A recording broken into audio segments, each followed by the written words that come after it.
자, 계속해서 진행해 볼까요? 두 번째 얕은 반사예요. 우리가 표피 반사라고도 이야기하고요. 슈퍼피셜 리플렉스예요.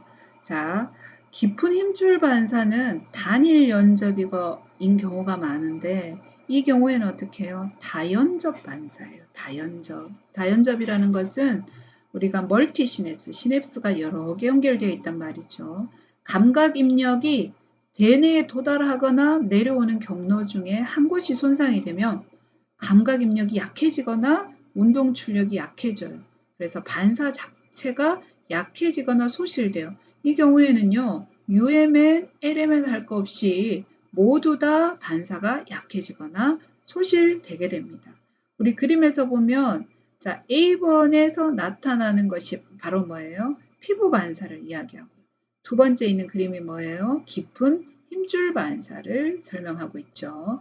자, 이 얕은 반사에는요, 여러 가지 반사들이 굉장히 많이 소개되어 있어요. 우리가 수업 자료는 나갔지만 설명은 다 하지 못하지만 여러분들이 꼼꼼히 한번 읽어보도록 하세요.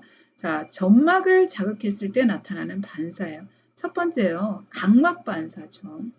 자, 각막 반사는 가는 솜으로 우리가 눈동자 앞쪽이죠. 각막을 가볍게 자극해요. 그럼 어떻게 되나요? 우리가 자극된 눈만 깜빡거리지는 않죠. 양쪽 눈을 다 깜빡거리게 되는 반사예요.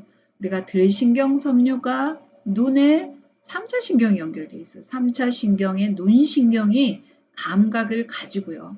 그 다음에 날신경 섬유는 얼굴 신경이 눈 둘레근을 어떻게 해요? 자극해서 깜빡거리는 거예요. 자, 이 경우에는요, 그러니까 다리 내 폰지의 병변을 확인하기 위해서 실시하게 됩니다.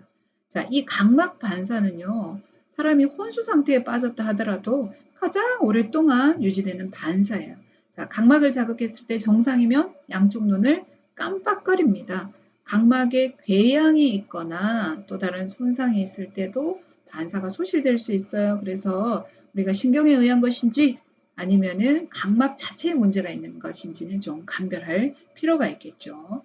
자, 그 다음에 구역 반사예요. 9번, 10번 뇌신경이나 이들의 신경핵이나 숨내와 관계가 되어 있는데 혀인두 신경이 3차 신경이 주감각핵을 거쳐서 의문핵을 거쳐서 우리가 미주신경인 날신경이 되는 거죠. 인두를 가볍게 자극해요. 정상적인 경우에는 인두 자극을 하면 어떻게 해요? 구역질 반응이 나타나야 되는데 만약에 구역질 반응이 약해지거나 사라진다라고 이야기하면 어떻게 해요? 9번, 10번 뇌신경의 경로에 문제가 있거나 미주신경에 문제가 생길 수 있겠죠. 자, 우리 입천장 반사예요. 여기도 역시 9번, 10번 뇌신경과 관계되어집니다. 우리가 말을 할 때 하고 말을 하면 입이 크게 벌어지면서 입천장이 자극이 돼요. 그래서 입천장이 위쪽으로 올라가게 돼요. 이것이 당연히 정상이죠. 그런데 한쪽에 마비가 왔어요. 그러면 물렁 입천장의 모양이 어떻게 돼요? 좌우 비대칭으로 됩니다. 그래서 정상 쪽에는 근육의 긴장도가 남아있고 마비 쪽에는 어떻게 해요? 근육의 긴장도가 없어지니까 강한 쪽으로 정상인 쪽으로 끌려 올라가는 이런 형태의 반사를 우리가 입천장 반사라고 이야기하죠. 자, 그 다음에 배반사가 있어요. 배반사는 위쪽, 중간, 아래쪽으로 이렇게 나뉘어 볼 수 있는데요. 우리가 스틱 같은 거를 이용해서 우리가 배 쪽의 위쪽, 중간, 아래쪽을 좌우로 나눠서 이렇게 긁어봐요. 그러면 자극을 가하는 쪽이 어떻게 해요? 근육의 수축이 나타나겠죠. 그래서 배꼽이 그쪽 방향으로 움직이게 돼 있어요.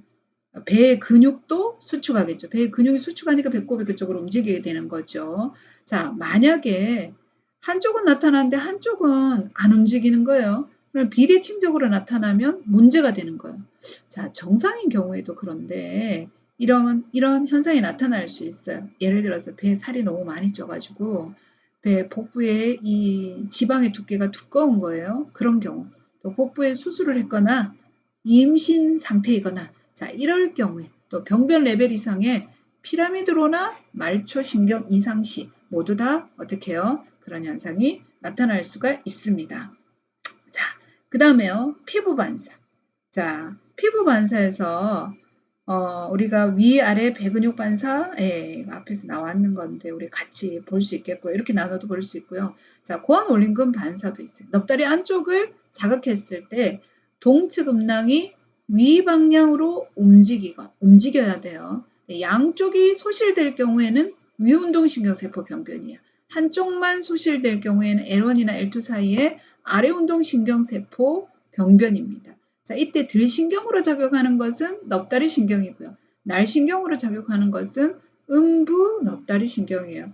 우리 지금 이 C번부터 항문 반사 발바닥 이쪽 부분 때문에 제가 수업 자료를 업로드하려고 하니까 계속 이 심의에 걸려갖고 수업 자료가 업로드가 안 되고 자꾸 반려가 되더라고요.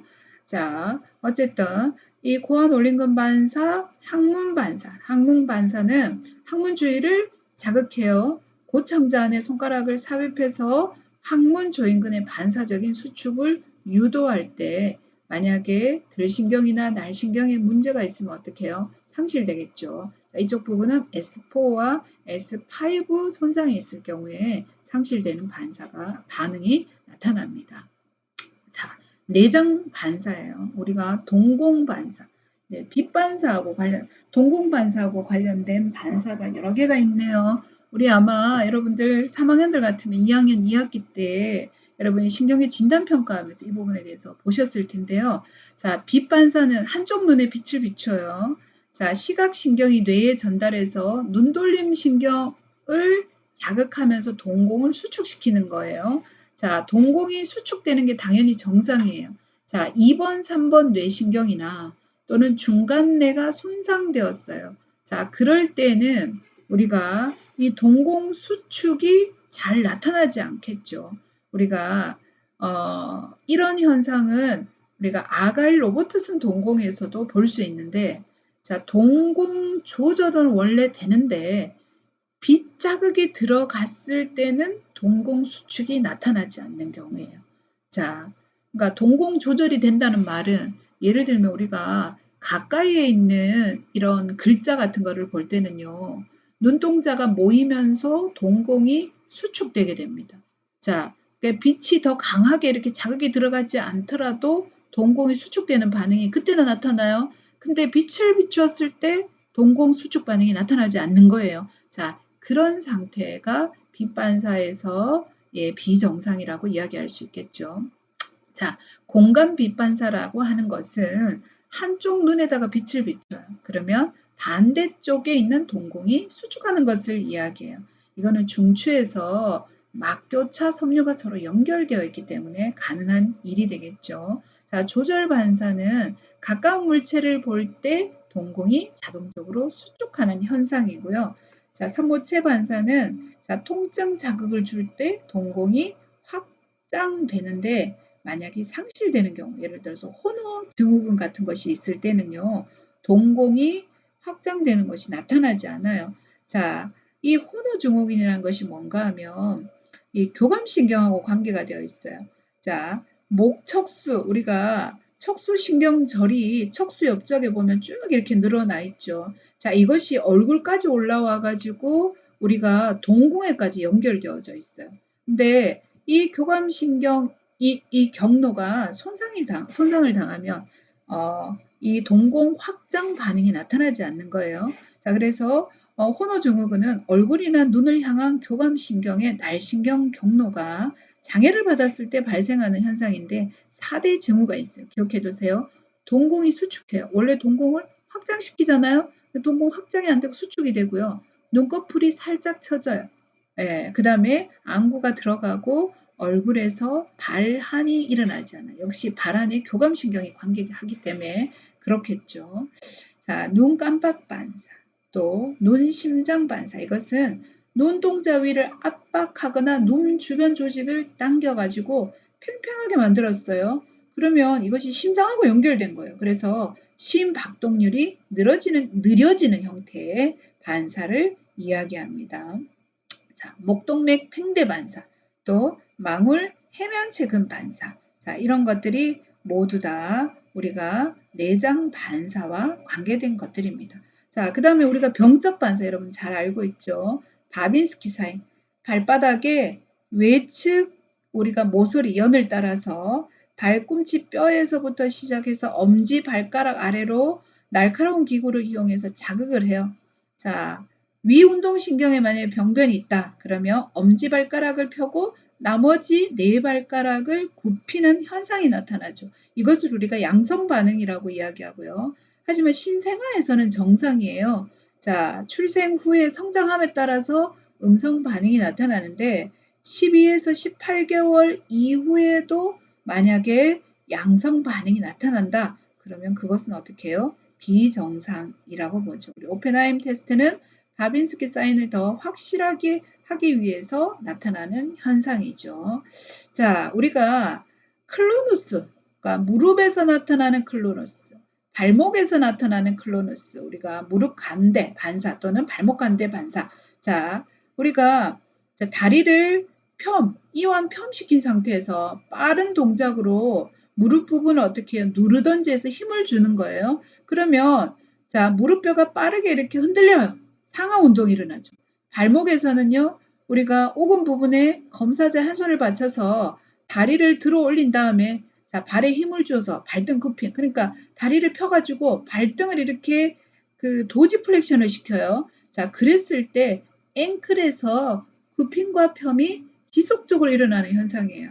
우리 척수 손상 환자들을 휠체어 발판 위에다가 발을 이렇게 올려놓았을 때도 마찬가지로 우리가 장단지 부분이 늘어나게 되죠. 그럴 때도 발목 간대, 앵클, 클로너스가 나타나는데 이런 것들은 모두 다 뭐예요? 병적인 반사예요. 병적인 반사. 자, 팔에서 호프만 사인, 그 다음에 바빈스키 프로네이션 사인, 바츄로 사인, 자, 그 다음에 샤도 리스트 사인. 자, 이런 것들이 모두 다 병적인 반사에 속하게 됩니다.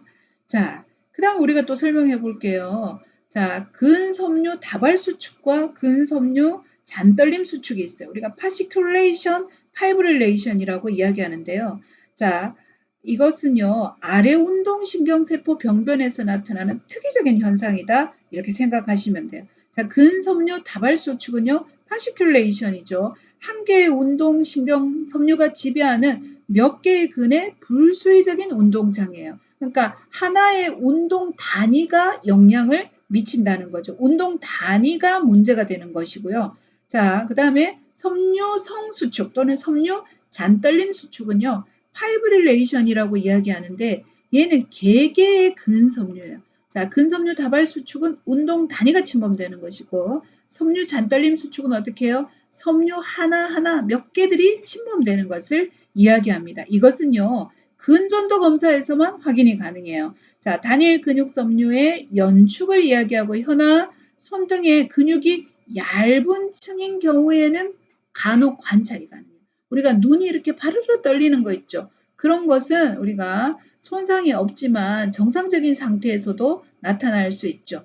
또 얘네들 둘은요. 로모타이론의 전형적인 증상이라고 생각하시면 돼요. 신경지배가 상실된 근육에서 나타나는 과민성의 반응이 섬유 잔떨림 수축이다. 이렇게 보시면 돼요. 우리가 피부에서 보면 어떻게 해요? 근섬유 다발 수축은 눈에 보이겠죠?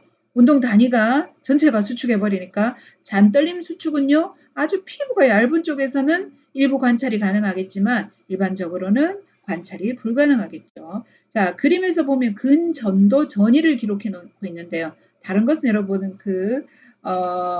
전기치료에서 보면 되고요. 자발적인 발화인 파이브릴레이션의 근전도예요. 아주 약하고 어떻게 해요? 조금 짧은 시간에 나타나지만 파시큘레이션 어떻게 해요? 운동 단위 전체가 침범하기 때문에 크기도 더 크고 눈에도 띄는 자발적인 발화 현상이 나타나게 됩니다. 자, 오늘은요, 여기까지 우리가 수업을 진행하고요. 여러분들 수업 배운 부분을 잘 학습하시기 바랍니다. 감사합니다.